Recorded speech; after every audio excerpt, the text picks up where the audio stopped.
नमस्कार दोस्तों, मैं हूं डॉक्टर अमरीश खारी। आप देख रहे हैं डॉक्टर खारी। आज हम बात करेंगे जिनसेंग टैबलेट्स के बारे में। होम्योपैथी में कई फार्मा कंपनीज इसको बनाती हैं। आज हम जानेंगे कि जिनसेंग टैबलेट्स के क्या फ़ायदे, क्या नुकसान हैं, क्या बेनिफिट्स होते हैं, लेने का सही तरीका क्या होता है, क्या इसके कुछ साइड इफ़ेक्ट्स हैं, कितने टाइम तक ये दवाई ली जाती है।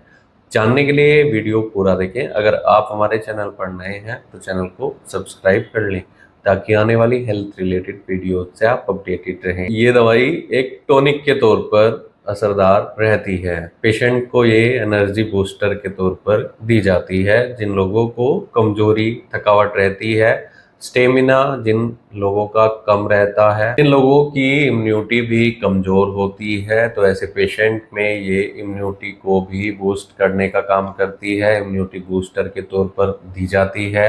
हेल्थ को मेंटेन रखने का काम करती है। पेशेंट को कमजोरी, थकावट से दूर रखती है। दवाई ऐसे पेशेंट में भी दी जा सकती है जो शरीर से कमज़ोर होते हैं, भूख जिनको कम लगती है, डाइजेशन उनका सही नहीं रहता है। ये केवल पेशेंट की शारीरिक कमजोरी को ही ठीक नहीं करती है, पेशेंट के फिजिकली वीकनेस को ठीक करने के साथ साथ मेंटल वीकनेस को भी ये दवाई ठीक करने का काम करती है।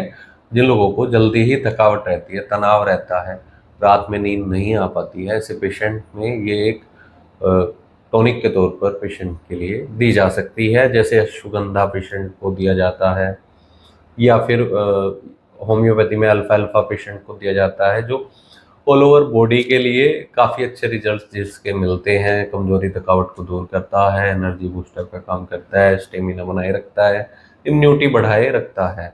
ऐसे ही जिनसेंग होम्योपैथी में या आयुर्वेदा में यूज़ किया जाता है। बॉडी में जो स्ट्रेस हार्मोन होते हैं उनको कंट्रोल करता है, और जो हैप्पी हार्मोन होते हैं जो पेशेंट को खुश बनाए रखने में मददगार रहते हैं, ऐसे हार्मोन्स को बढ़ाने का, सिक्रेट करने का काम ये दवाई करती है। ये पेशेंट की वाइटलिटी को बढ़ाता है, वाइटलिटी को स्टिमुलेट करने का काम करता है, वाइटल पावर को बढ़ाता है, साथ ही लीवर फंक्शन को भी मजबूत बनाता है।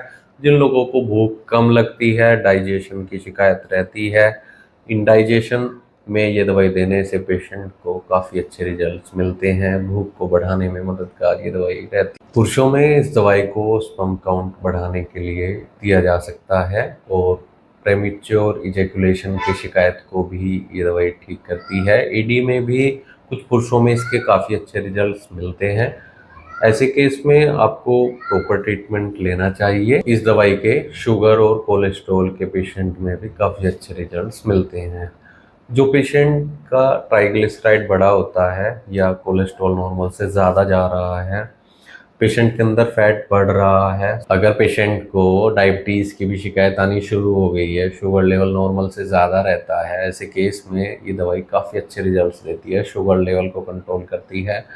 दोस्तों, इस दवाई को हम पूरी बॉडी के लिए दे सकते हैं, एज ए सप्लीमेंट दे सकते हैं, लेकिन इसको ज़्यादा समय तक नहीं लेना चाहिए। 2 से 3 महीने तक के लिए ही ये इनफ रहती है। इसके डोजेस की बात करें तो अडल्ट्स में इसकी अलग होती है डोज, और बच्चों में इसकी डोजेस अलग होती हैं। इसके लिए आप डॉक्टर से मिले। अगर ऐसी कोई तकलीफ आपको आ रही है जिनसे आपको सूट करेगी नहीं करेगी, ये काम है डॉक्टर का बताना, इसके लिए डॉक्टर से मिले।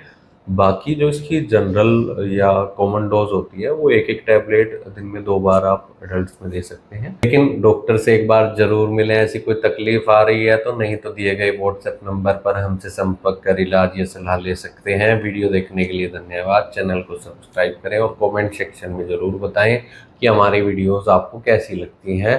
Thank you.